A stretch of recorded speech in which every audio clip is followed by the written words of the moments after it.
விஸ்வாமித்திரரின் வாழ்த்திற்குப் பின் ராமன் தனது அடுத்த பணியை பணிவுடன் கேட்டல். வணக்கம் அன்பர்களே.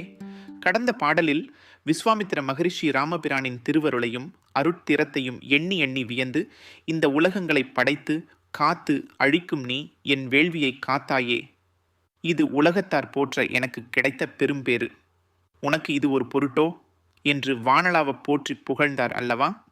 அந்த புகழுரைகளை கேட்ட பின்னர் அங்கு நடந்த காட்சியை இனி கம்பர் நம் கண்முன் கொண்டு வந்து நிறுத்துகிறார் என்று கூறிய பின்னர், அவ்வியலில் மலர் கானத்து அன்றுதான் உவந்து அருந்தவ முனிவரோடு இருந்த குன்றுபோல் குணத்தான் எதிர் கோசலை குருசில் இன்று யான் செய்யும் பணி என்கொல் பணி என இசைத்தான் என்று கூறிய பின்னர், ஆம் அன்பர்களே, அப்படிப்பட்ட உயரிய வார்த்தைகளை கேட்ட பின்னரும் கூட ராமபிரான் சற்றும் சலனமில்லாமல் தன் செவியில் பட்டவை சாதாரணமான பாராட்டுரைகளே என்பது போல கேட்ட பின்பு, அவ்வெழில் மலர் காணத்து, அந்த அழகு கொஞ்சும் மலர்கள் பூத்து குலுங்கும் கானகத்திலே, ஓர் இனிய சூழலிலே, அந்த அமைதியான வனத்தில் வேள்வி வெற்றியடைந்த மகிழ்ச்சியில் ஓர் அற்புதமான சூழ்நிலை நிலவுகிறது.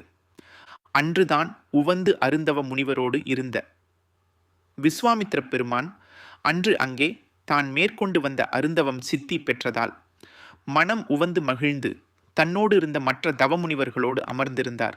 அந்த அரிய காட்சியை நாம் கற்பனை செய்ய வேண்டும். வேள்வி வெற்றி பெற்ற ஆனந்தம், அரக்கர்கள் அழிந்த நிம்மதி, ராமனின் வீரத்தை போற்றும் உள்ளம், இத்தனையும் ஒருங்கே கொண்டு அங்கே அமர்ந்திருக்கிறார் முனிவர் பெருமான்.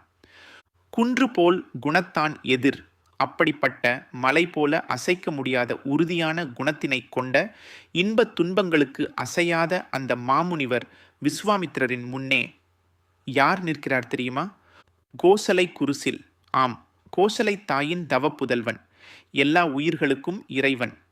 ஆனாலும் ஒரு சாதாரண சீடனைப் போல அடக்கத்தின் உறைவிடமாக, அழகுடையவர்களின் அழகனாக ராமன் அவர் முன்னே நின்று கொண்டு, இன்று யான் செய்யும் பணி என்கொல் பணி என்று, ஐயனே, இனி நான் செய்ய வேண்டிய பணி என்னவோ, எனக்கு ஆணையிடுங்கள், நான் அதை செய்ய காத்திருக்கிறேன் என்று பணிவாக வினயமாக தன் குரலில் நிறைந்த அன்புடன் வினவினான்.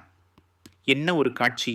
உலகத்திற்கே தலைவனானவன், உலகங்கள் அனைத்தையும் தன் வயிற்றிலே அடக்கி பாதுகாப்பவன், ஒரு தவமுனிவர் முன் ஒரு சீடனாய் பணிவுடன் நிற்பது எவ்வளவு வியப்பு! அதுதான் ராமனின் சிறப்பு, அதுதான் அவன் குணம். எப்பேற்பட்ட நிலையில் இருந்தாலும் பணியும் குணம் ஒருவனுக்கு அழகு சேர்க்கும் என்பதை ராமனின் இந்த பணிவு நமக்கு உணர்த்துகிறது. ராமனின் இந்த பணிவும் குருவின் சொல்லை பேணும் பண்பும் நம் நெஞ்சை தொடுகின்றன அல்லவா? உலகிற்கே முன்மாதிரியான அவனின் குணம் இன்றும் நமக்கு பாடமாக அமைகிறது. இப்படி பணிந்து நிற்கும் ராமனை பார்த்த விஸ்வாமித்திர பெருமான் அடுத்து என்ன கட்டளையிட்டிருப்பார்? சனக மகாராஜனின் வேள்விக்கு அழைத்திருப்பாரா? வாருங்கள், அடுத்த பாடலில் அறியலாம்.